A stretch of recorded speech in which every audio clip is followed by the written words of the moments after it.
300, 450, 500 mark असून तुमचा score government medical college भेटेल. बघा स्कोर वाढतो का नाही? 100% स्कोर तुमचा वाढतो. Hello everyone, myself Saurabh Dole. I am second year MBBS student.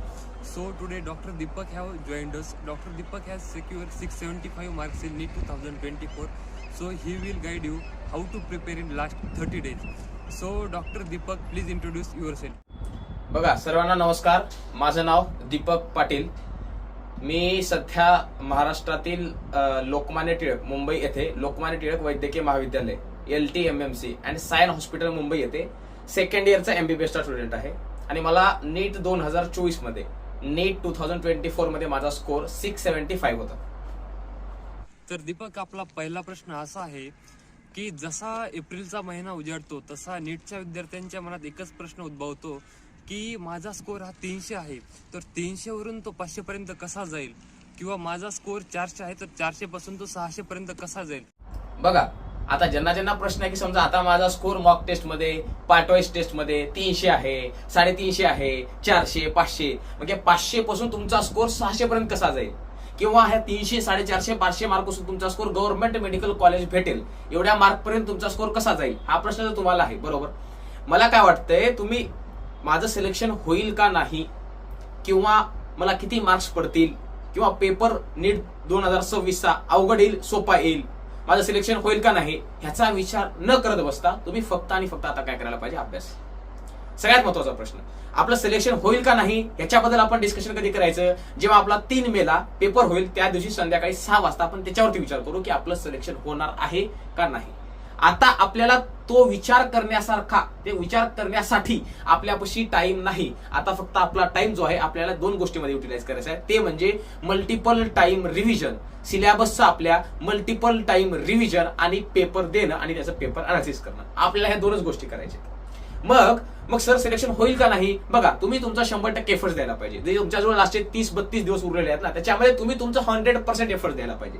मग 100% एफर्ट्स म्हणजे नेमकं काय करायचं, या 30 दिवसामध्ये आपल्याला शेवटी काय करायचं, आपल्या डिटेलमध्ये हाच आपल्या व्हिडिओचा टॉपिक आहे. ते मी तुम्हाला डिटेलमध्ये पुढे सांगतो की या 30 दिवसामध्ये काय करायला पाहिजे.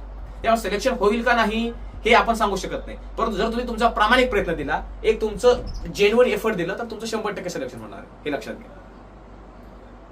आपला दुसरा प्रश्न असा आहे की आता 100 ते 150 मार्क शेवटच्या महिन्यामध्ये कसे वाढावेत. जबरदस्त क्वेश्चन सौरभ, आणि 100% हा प्रश्न तुम्हाला पडतो, मला पण पडला होता. बघा स्कोर वाढतो का नाही, 100% स्कोर तुमचा वाढतो. बघा माझा स्कोर मॉक टेस्ट मध्ये किंवा शेवटच्या मार्च-एप्रिल महिन्यामध्ये माझा स्कोर किती यायचा, 500, 550 होता माझा स्कोर. ऍव्हरेज तर केलं किती होता, 550, 570, 580 माझा ऍव्हरेज स्कोर होता लास्ट एप्रिल मंथ मध्ये. परंतु जेव्हा मी नीटचा पेपर दिला, नीट मध्ये मला 675 मार्क्स पडले, म्हणजे जवळपास 580, 560 वरून माझा स्कोर जवळपास 100 ते 120 मार्काचा स्कोर इन्क्रीज झाला. जर तुम्ही मग कधी वाढेल स्कोर तुमचा, फक्त पेपर दिलो तर वाढेल का, नाही. पेपर दिल्यानंतर तुम्ही रेग्युलर अनालिसिस करायला पाहिजे. जर तुम्ही शेवटचा 1 महिना कंप्लीट डेली पेपर दिले, त्या पेपरचं अनालिसिस केले आणि मल्टिपल टाइम रिव्हिजन केले, तर तुमच्या मॉक पेक्षा तुमचा स्कोर 50-100 मार्काने तुमचा 100% इन्क्रीज होतो.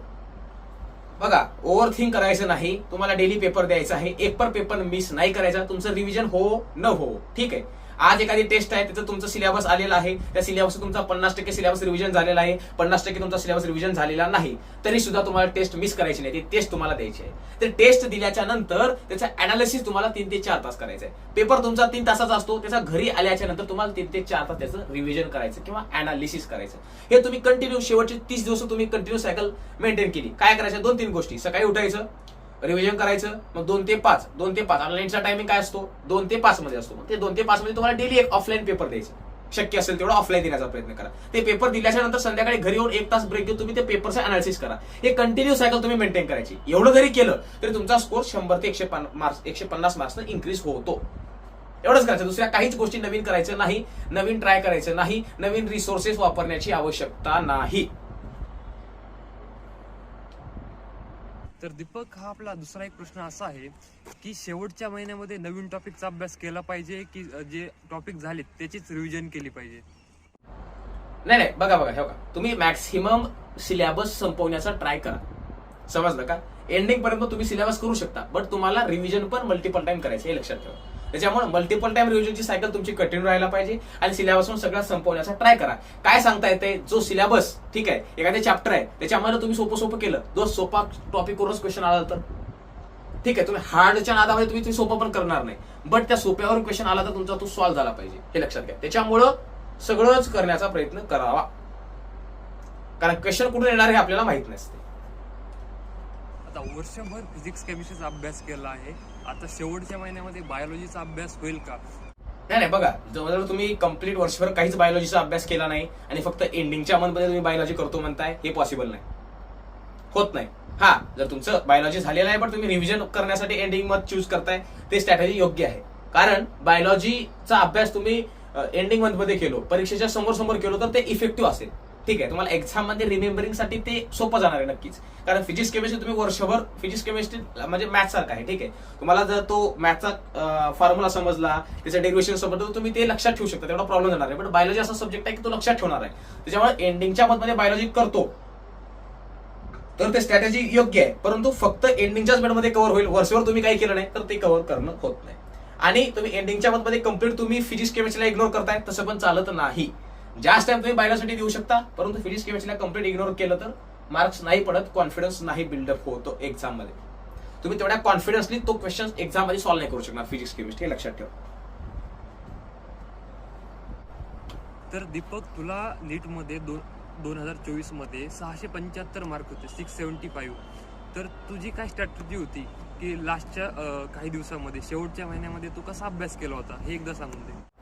ठीक आहे, लास्ट मंथ मध्ये मी काही गोष्टी नवीन रिसोर्स यूज नाही केला. जे मी वर्षभर केलं तेच केलं आणि डेली क्वेश्चन पेपर म्हणजे डेली ऑफलाईन टेस्ट द्यायचो, ते घरी आल्यानंतर त्याच्यावर अनालिसिस करायचं आणि जो सिलेबस आपला कम्प्लीट आहे तो सिलेबस मी 2 ते 4 दिवसामध्ये कम्प्लीट रिव्हिजन करण्याचा प्रयत्न करायचा.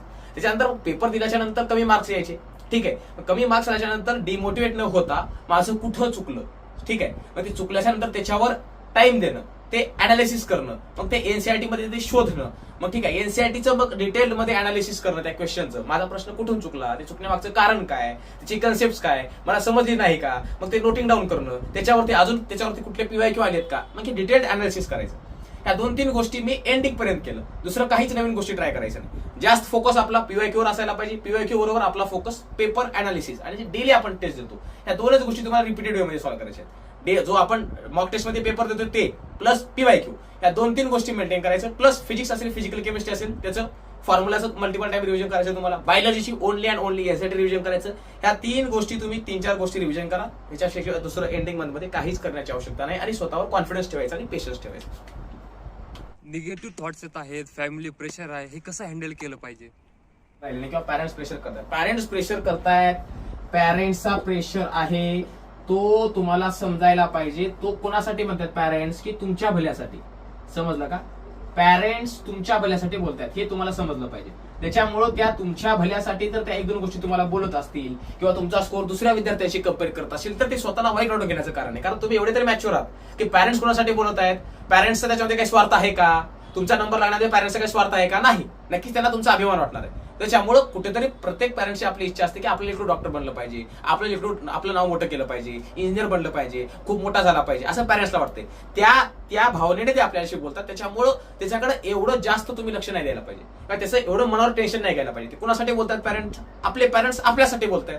हे एवढं सरळ सोपं आहे. त्याच्यामुळे त्याचा जास्त ताण न करता तुम्ही स्वतःवर फोकस करा, स्वतःच्या प्रोग्रेसवर फोकस करा. बाकी ह्या कंपॅरिझन किंवा पॅरेंट्स कंपॅरिझन केल्या ह्या निगेटिव्ह गोष्टीकडे अट्रॅक्ट नका हो. आता शेवटच्या महिन्यामध्ये हेल्थची कशी काळजी घेतली पाहिजे, स्लीप सायकल किती पाहिजे, हे पण एकदा सांगा. बघा, सगळ्यात महत्वाचं तुम्हाला डेली तुम्हाला 15 ते 16 तास अभ्यास करायचा आहे. 15 ते 16 तास. मग हे कुठेपर्यंत करायचं तुम्हाला 15 ते 16 तास अभ्यास? हे अभ्यास करायचं तुम्हाला 25 एप्रिल पर्यंत. ठीक आहे. त्याच्यानंतर काय करायचं, तुम्हाला 8 ते 9 तास झोप घ्यायचं. बट आता इथून आज किती तारीख आहे, 3 मार्च आहे, 3 मार्च पासून 25 एप्रिल पर्यंत तुम्हाला डेली 15 ते 16 तास अभ्यास करायचा आणि फक्त 5 तास झोप घ्यायची. मग ते कसं पण असेल ते विद्यार्थ्यावर डिपेंड करेल की त्याची स्लीप सायकल कशी असेल. ते बायोलॉजिकली नीट ऍस्पिरंटवर डिपेंड करेल. परंतु तुम्हाला नंबर ऑफ आवर्स एवढे अभ्यास करायचा आहे 25 एप्रिल पर्यंत. मग 25 एप्रिल झाल्याच्या नंतर तुम्ही 8 तास झोप घ्यायची, नंतरचा तुम्ही अभ्यासासाठी टाइम युटिलाइज करू शकता.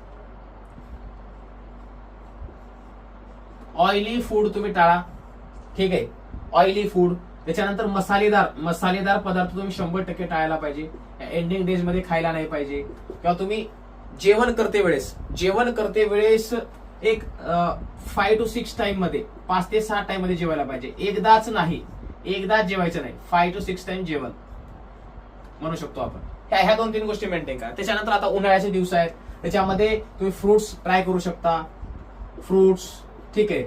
बी हायड्रेटेड राहण्याचा प्रयत्न करा. जास्तीत जास्त पाणी पीत चला अभ्यास करते वेळेस. ह्या 2-3 गोष्टीची काळजी घ्या.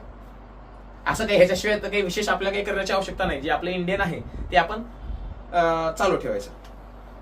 बघा, निगेटिव्ह थॉट्स प्रत्येकाच्या डोक्यामध्ये येतात, ठीक आहे. नीटची एक्झाम आहे, आपल्या करिअरचा प्रश्न आहे, त्याच्यामुळे प्रत्येकाच्या डोक्यामध्ये निगेटिव्ह थॉट्स येतात. आपण त्यांना कम्प्लिटली डिमिनिश नाही करू शकत, ठीक आहे. ते येणार, फक्त आपण त्या निगेटिव्ह थॉट्सला कमी करू शकतो. मग ते कमी कसं करायचं? बघा, तुम्ही 5 ते 6 तास अभ्यास केला कंटिन्यू, 5 ते 6 तास कंटिन्यू अभ्यास केला.